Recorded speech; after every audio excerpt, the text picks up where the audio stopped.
Seja bem-vindo àquele programa que te conecta a cultura em São José dos Campos. Esse aqui é o Conexão Cultura e hoje a gente está mais uma vez na Galeria de Arte Poente, a galeria aqui no Jardim Esplanada, em São José dos Campos, porque é aqui que fica esse mural lindo, feito pela mulher que eu vou entrevistar hoje, Tayla Barros, produtora cultural e artista visual, né, Tayla? Tayla, parabéns, Isso, lindo. obrigada. E olha, ele representa bem seu trabalho, né? Representa. Ele traz todas as coisas que eu costumo trabalhar nos murais e nas artes que eu faço, que são as cores e os elementos da natureza, assim. Então ele representa bastante. Sim. Esse mural tá aqui na galeria e assim, uma coisa que eu acho curiosa de mural, né, trabalho feito dessa maneira, ele fica no tempo, né, menina? Inclusive tá trovejando, toma chuva e tudo mais. Todo dia. Como, inclusive tá há um ano, né? Um ano. Mais ele ou foi menos. feito no começo de 2022, então ele tá bem apagadinho, mas ele tá aí ainda. Como você se sente, assim, tendo um trabalho exposto e, assim, enquanto você tá fazendo ali, você sabe que o trabalho, né, pode sofrer ali mudança do tempo, quando é feito na rua ele pode ser coberto. Sim. Como você se sente? Como eu comecei a desenhar tendo esse contato com o hip hop, com a cultura de rua, a gente sabe que a cultura de rua ela é efêmera, né? Então você pintou hoje, amanhã ela pode não existir mais. Quando você pinta num espaço fechado, que é aqui, por exemplo, da galeria, a gente sabe que ele vai durar mais tempo, mas ainda assim tem essa variante, né? A pessoa pode cobrir se ela não gostar mais. Então eu sou bem desapegada nessa questão, assim. Porque veio da tradição do hip hop mesmo, né? Se você faz na rua, amanhã ele pode não estar lá mais. Esse daqui, você falou, ele foi feito num contexto de... Teve uma exposição Isso. aqui, né? Como que foi?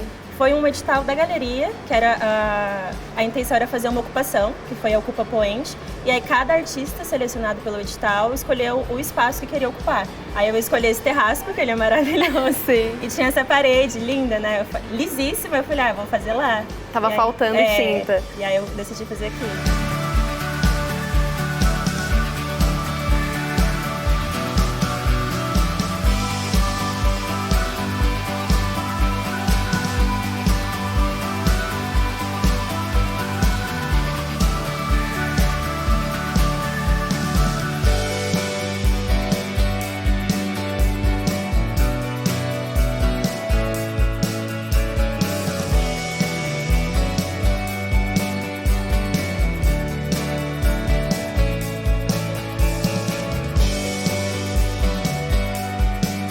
Ó, agora a gente vai lá pra dentro, gente, porque infelizmente a gente não vai poder continuar aqui porque vai chover. Peraí.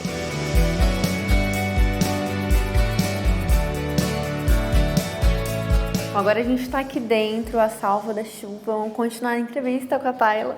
Tayla, eu te descrevi lá como artista visual e eu vi que você usa isso, né, nas suas redes para se descrever. E eu achei legal porque eu tinha dúvida, gente, como que é tanta coisa que você faz, assim, você usa tantos lugares, espaços diferentes para colocar a sua arte, né? E aí eu fiquei, gente, chama ela de grafiteira, de artista plástica. Como que você chegou a isso de artista visual e o que engloba nele? Agora, na verdade, eu já não me defino mais como artista visual. Eu entendo que eu sou multiartista, né? As artes visuais, ela é tudo, literalmente, né? São todas as artes que são visíveis, são não palpáveis e palpáveis, né? A gente tem telas, a gente tem o que encaixa dentro das artes visuais, o cinema, a fotografia, o audiovisual, todos eles se encaixam dentro das artes visuais.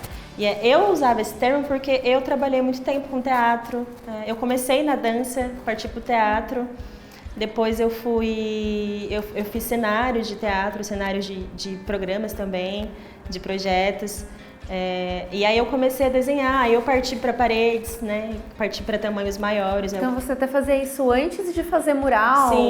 Sim, eu comecei mesmo na dança, eu dançava, fazia dança urbana.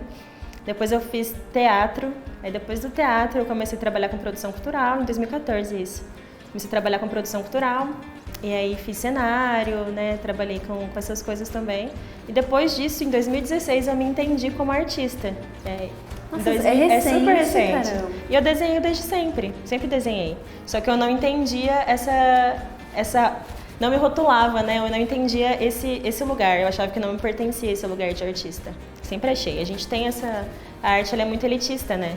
Então eu nunca achei que eu pertencia a esse lugar. E aí, em 2016, eu estava na faculdade, eu estava na residência cultural Magia do Amor, E ali, como eu tinha um acesso muito grande a material, a produção, eu consegui me entender e me identificar nesse processo.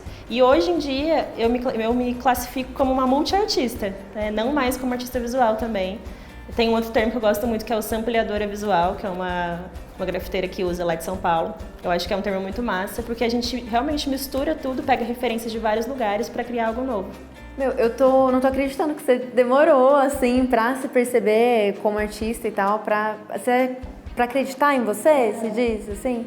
Eu acho que talvez, mas eu acho que além do acreditar em mim mesma, mas saber que isso era uma profissão também, né? De saber que esse era um caminho que dava pra seguir, mesmo sendo difícil do jeito que é, tá ligado? Da gente entender que eu consegui entender, né? Que eu conseguiria seguir esse caminho. Foi em 2016, então é muito recente. Você consegue viver de arte agora? Eu trabalho só com isso. E aí eu tenho... Por isso também que eu acho que eu trabalho com várias vertentes, né? Porque aí eu faço ilustração para livro, por exemplo, capa de livro, faço ilustração para commission, né? Para encomendas pessoais, encomendas de empresas também. Aí tem as telas, aí tem os editais, né, os projetos, aí tem o muralismo, tem o grafite, então vem um pouquinho de cada lugar. Mas é que é uma correria também, né? Tipo, pra se inscrever em edital, essas coisas pra conseguir financiamento, né? Não é fácil. Tem uma frase inclusive de um professor que eu fiz um curso, que ele fala que o artista visual, o artista, ele não é só artista, ele é uma empresa. E é mesmo, a gente lida com tudo, é processo, é produção, é financeiro, então a gente é uma empresa mesmo. A gente estava falando de vários meios e tal, né? Eu até listei. Você faz muralismo, né? Nas telas, arte digital, customização de... Eu vi você fazendo... Você tem costume de fazer customização? Eu vi você fazendo de bonés. Uhum. Mas é um costume seu? Eu fiz durante um tempo. Esse do boné foi uma parceria com o Sanzé Cast, que era o Sanja Cast, aí eles mudaram para Sanzé Cast.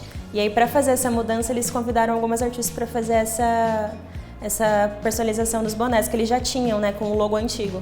Então foi bem legal. E eu fazia bolsa, que eu costuro também, né? Então fiz bolsa, ilustrei bolsa para venda mesmo, camiseta, jaqueta. Então eu gosto, legal, eu acho muito massa essa questão de você pegar uma peça mais antiga, né? Igual tem uma jaqueta que eu amo, que eu paguei R$10 no brechó e ela tá lá, eu pintei ela. Você... E ela é meu xodózinho, assim. Então eu acho isso muito massa. Eu ia te perguntar isso, se você tinha isso com a roupa e tal, só como mais um meio para colocar a sua arte, ou se você tem uma relação com a moda, se você gostaria até de seguir, ficar mais forte nisso, de produzir, porque eu acho que é uma coisa até que vende mais. Uhum.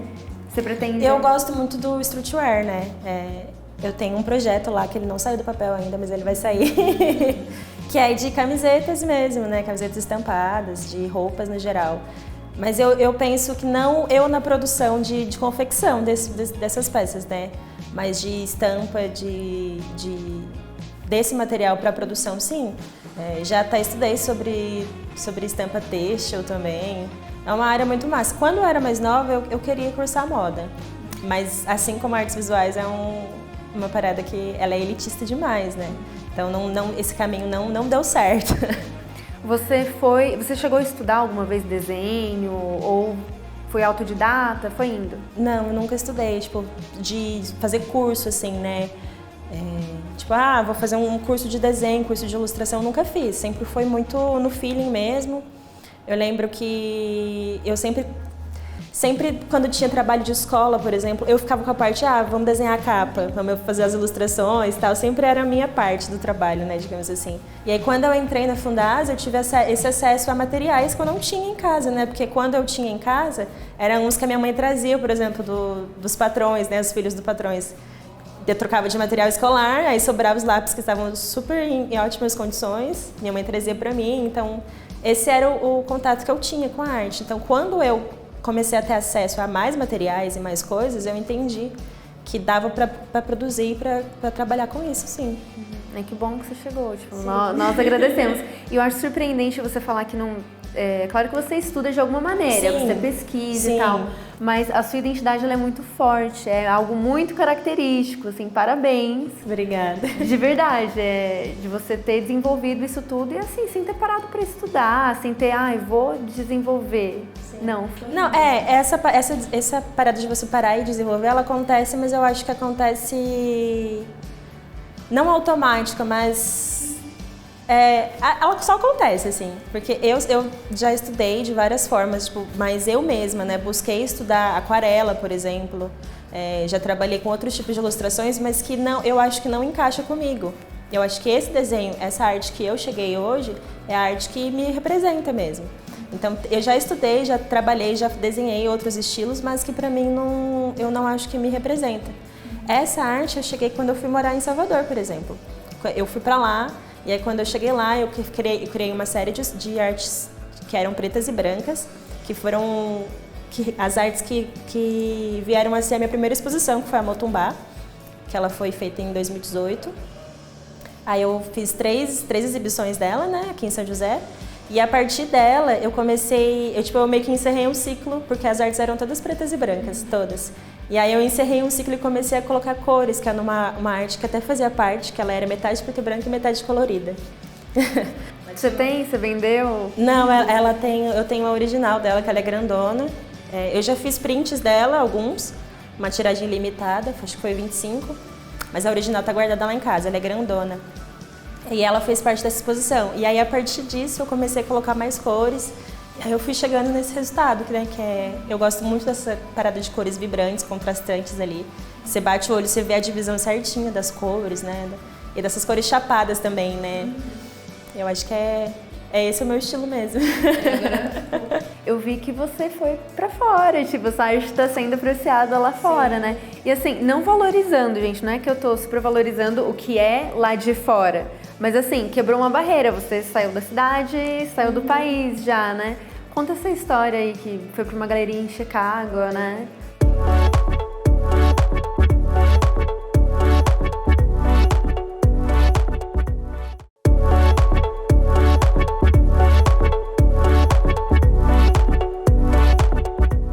Tô de volta aqui com a Tayla e olha, eu tenho muita coisa pra perguntar pra ela ainda, eu acho que não vai dar tempo, mas vamos lá.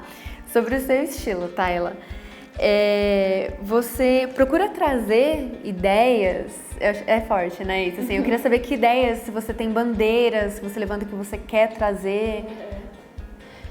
Na verdade, a arte, no geral, ela sempre traz essa pegada, né? Eu, como uma mulher preta, indígena, né? A família da minha mãe é toda indígena, né? Nordestina, que eu sou do Maranhão. Eu ia te perguntar isso, se você se considera nordestina, Sim. porque você veio novinha pra cá. Sim. Mas assim, você tem influência da sua família, da cultura nordestina? Sim, não, total. Sempre foi. Em casa sempre foi o café da manhã tapioca cuscuz, cuscuz. Tá ligado? Sempre foi. Então tem sim, porque a minha família inteira tá lá, né? No Pará e no Maranhão. Aqui só tem minha mãe mesmo. Então, como uma mulher preta, com descendência indígena também, nordestina e periférica, né? Porque não deixa de ser, a gente tem que trazer isso, né?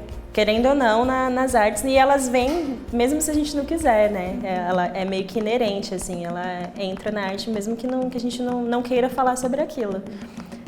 Mas a gente também não fala só disso, né? É sempre bom deixar claro que existem outras pautas além disso também, né?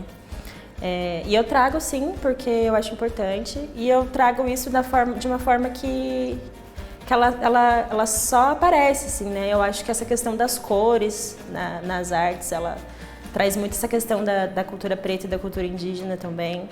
Essas cores fortes, né, os grafismos nas artes, né, sempre tem um elemento ali de grafismo, né. Grafismo, no caso, são os elementos visuais, né, a gente tem os adinkras, né, que são elementos visuais africanos, tem os grafismos indígenas, né, que são os desenhos de listrinhas, né, cada um tem a sua representação, então isso geralmente está também nas artes. Eu trago muita questão da natureza também, dos elementos naturais, né? Porque a minha mãe sempre foi uma pessoa que gostou muito de planta, então sempre em casa sempre tinha, tipo, uma ervinha ali pra chá, sempre tinha, né? Sempre foi a cura de chá, né? Tinha o chá da gripe, que era sempre, começou a ficar mal, faz o chá da gripe. Então minha mãe sempre teve essa cultura ancestral, esse cuidado ancestral também, né? Então, eu sempre trago isso nos meus trabalhos, sim. Além disso, que já tá com você e você acho que nem pensa, né? Porque já faz parte da sua vida e você coloca ali na sua arte, tem algo que você, não algo, mas você faz com algum propósito de causar algo também? Ou não? É só... Eu acho que o meu trabalho, como ele é visualmente forte, assim, por questões de cores também, o povo geralmente já para e já olha, né? Eu acho engraçado quando alguém pergunta, o que você acha, o que você pensou quando você criou essa arte? Eu, na real, eu gosto de ouvir o que as pessoas pensam quando elas olham, porque como é meio que automático a criação da arte, então ela sempre vai ter esses elementos dentro, né? Então, cada pessoa que olha, dependendo da base da vivência de cada pessoa, ela vai ter uma interpretação. Então, eu acho que sempre tem esse argumento, né? Tipo, mano, sempre há uma persona preta, né, nas minhas artes. Então, sempre tem essa questão, sempre tem alguma questão ali ligada ou à moradia, né? Ou a essa questão ambiental mesmo. Então, sempre vai ter um elemento ali no meio. Pode ser que não seja algo muito gritante, mas ele sempre vai estar ali. Você falou da questão da arte ser elitista, e daí juntando isso com o olhar das pessoas também na obra do artista, né? O que você acha disso? Você acha que tem um motivo as pessoas se sentirem distantes de frequentar uma exposição, de comprar um trabalho artístico? O que você acha sobre isso? E assim, sei lá, até passa um recado para as pessoas, porque eu acho que rola muito, a gente está numa galeria. Sim. Rola muito esse negócio de não vou entrar numa galeria porque eu não tenho dinheiro, eu não vou entrar porque eu não entendo de arte. Tem que entender? Não tem. E não tem o que ser entendido na arte, né? Acho que essa é a primeira coisa que a gente tem que pensar, assim. Mas essa questão o Brasil, no caso, né? Os brasileiros, a gente não tem esse costume de consumir arte. Não digo... A gente consome muita música, a gente consome muita dança, muito cinema, muita TV, mas as artes visuais, as artes plásticas, a gente não consome porque é uma questão cultural mesmo. A gente não tem esse incentivo público das pessoas consumirem, né? A gente não tem esse incentivo público das pessoas terem isso como lazer. Esse incentivo público, ele não existe. Então, quando não existe, a gente fica distante, né? Então, muitas pessoas não sabem que você pode ter esse acesso, né? A gente tem aqui na cidade, a gente tem, por exemplo, a Galeria Agora, a gente tem o Sesc, que sempre tem umas exposições legais, mas tem pessoas que não sabem que podem entrar naquele espaço, que é gratuito, né, que é aberto para todos. Então, eu acho que peca muito a questão da divulgação também, das pessoas estarem cientes que aquele lugar é para todos. E eu acho também que vale muito de uma questão de cultura mesmo, de incentivo público das pessoas consumirem aquilo. E a questão financeira também, né? A gente vive numa cidade, num país que o salário mínimo ele é baixíssimo. Ai, não sobra dinheiro. Não sobra pra nada. O salário mínimo ele não paga nem as contas de casa, nem alimento, muito menos para consumir arte, né? A arte é um luxo. A gente sabe que a arte é um luxo. Então quem banca o luxo é quem tem dinheiro, né? É isso. Depende disso, né? Sim. A gente tá falando de exposição e tal, né? De ser apreciado. Eu vi que você foi pra fora, tipo, essa arte tá sendo apreciada lá fora, né? E assim, não valorizando, gente, não é que eu tô super valorizando o que é lá de fora, mas assim, quebrou uma barreira, você saiu da cidade, saiu do país já, né? Conta essa história aí, que foi pra uma galeria em Chicago, né? Essa mulher é a Latoya, ela é dona dessa galeria, ela abriu essa galeria tem um ano e pouquinho. Lá em Chicago, que Chicago é uma cidade que consome muita arte. Diferente, né, do Brasil, Chicago consome muito, muito, tipo, pulsa, né, todos os tipos. E aí ela abriu essa galeria com a intenção de ser uma galeria de exposição de pessoas pretas mesmo, de pessoas negras. E aí ela me achou no Instagram, não sei como. Foi pelo Instagram. Foi. Eu acho que por causa das hashtags que eu usava, que eu uso de vez em quando, né, pelo trampo também, que o Instagram ele peca nessa questão, mas às vezes ele entrega para uma pessoa que você nem sabe, né? Então chegou até ela esse trampo, que foi aquela arte que eu fiz do Arapuca, né? E chegou até ela, e ela interessou, a gente conversou, eu passei o valor para ela fechou. E foi, tipo, muito massa, assim. Ela sempre mantém contato comigo, a gente trocou uma ideia, já que quando eu puder eu vou lá também. E quebrar essa barreira realmente, é isso que você falou, a gente não valorizando, mas infelizmente o Brasil ele só valoriza quando a gente sai. O Brasil ele tem essa questão, né? Geralmente quando você tá aqui, eu até brinco com as minhas amigas, a gente precisa apresentar a carteirinha de artista, né? Você tem que ter, você é artista, cadê a sua carteirinha? Então quando você sai pra fora, você tem esse selinho a mais ali, né? Tipo, a pessoa lá de fora tá consumindo, por que eu não, né? Então dá um gás a mais e um estímulo a mais também. E é incrível, assim, eu espero que outras saiam também, outros artistas saiam também. Não, tem mais, tem outras coisas. Gente, só vou dar aquele intervalo, mas daqui a pouco volta porque tem o da ONU também, né? Tem. Ah, tá, já volta e já conta, peraí.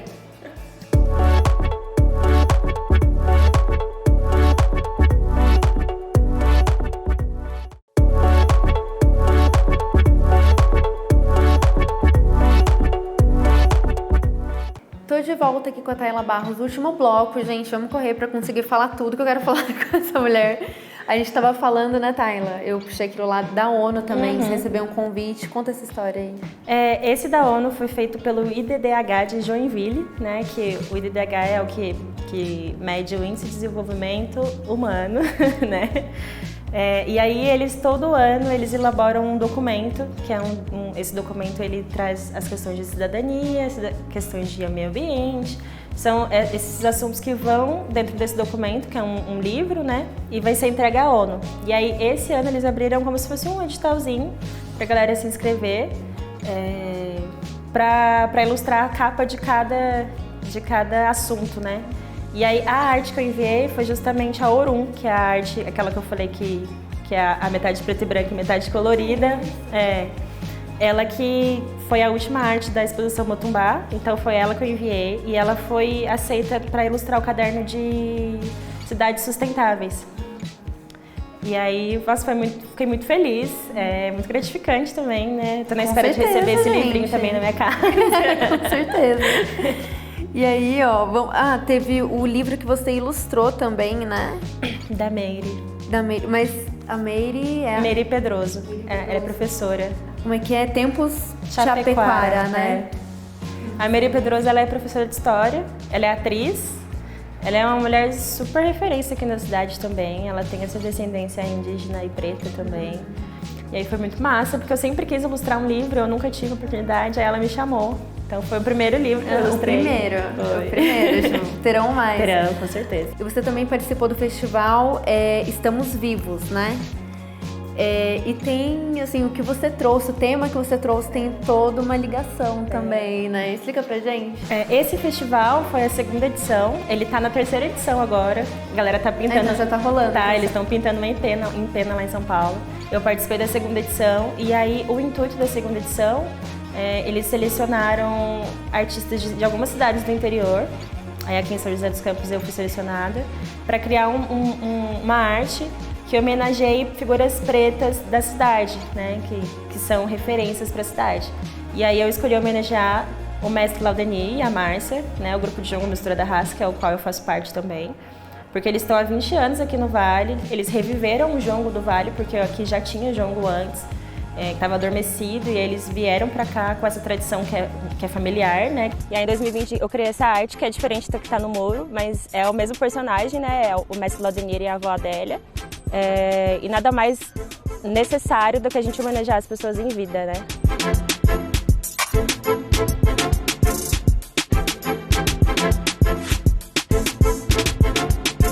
Eles são realmente isso, o mestre Laudemir, ele é meu mestre, ele é um mestre de cultura popular, ele é mestre em resistência. E a avó, ela é uma figura de vó que eu não tive, porque eu não conheci minhas vós, nem materna, nem paterna muito menos. Eu não tive essa referência de vó, porque eu sou do Maranhão. E minha mãe veio pra cá, pra São José, eu era muito pequena, então minha avó faleceu. E eu não cheguei a conhecer ela, porque ela viveu e faleceu na minha cidade, que é Montes Altos, né, no Maranhão. Então eu não tive essa figura de vó. Eu encontrei essa figura de vó na avó Adélia.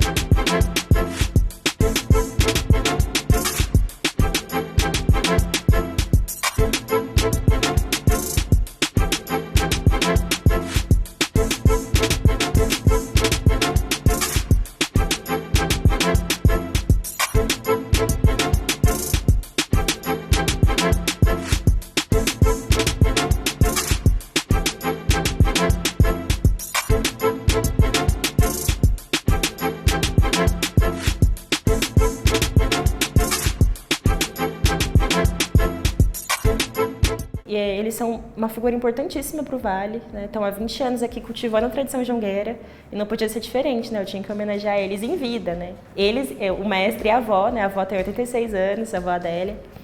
Então a gente tem que homenagear em vida também as pessoas, né? Para elas saberem da importância delas, né? Inclusive, gente, ó, tem um Conexão Cultura que a gente fala só do grupo Jongo Mistura da Raça.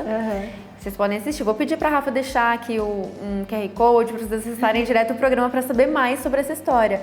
E para fechar, eu queria perguntar para você, você é grafiteira também, né?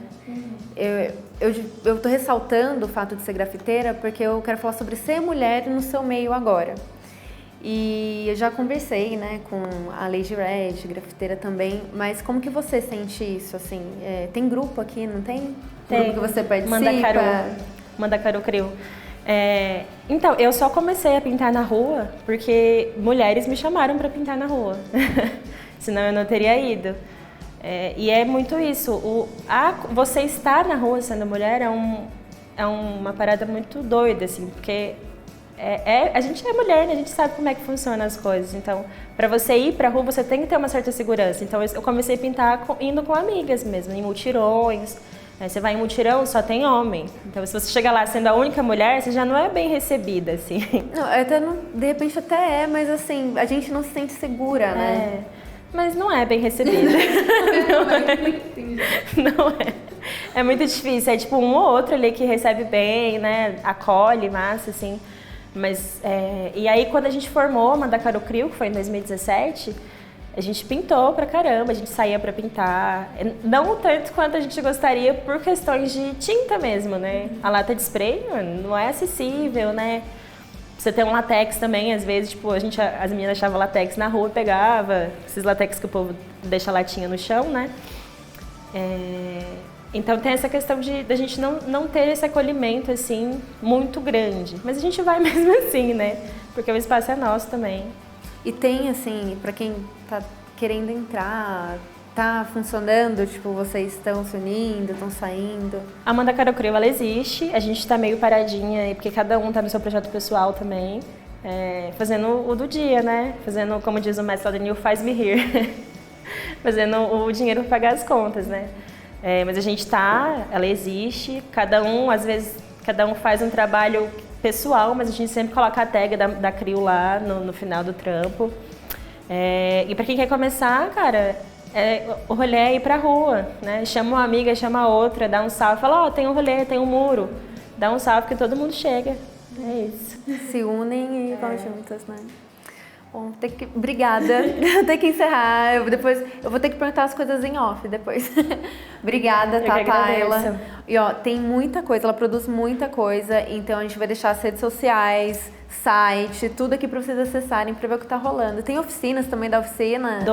Agora não tem nenhuma acontecendo, mas sempre rola umas por aí. Bom, gente, então é isso. Vocês sabem, né? Se quiser assistir esse programa novamente ou qualquer outro, tudo fica disponível no canal da TV Câmara lá no YouTube. O endereço fica aqui. E também, se quiser acompanhar as próximas pautas, sugerir pautas, ver os bastidores, é só acompanhar a gente lá no Instagram. Então é isso. Ó. Até o próximo Conexão Cultura na próxima semana.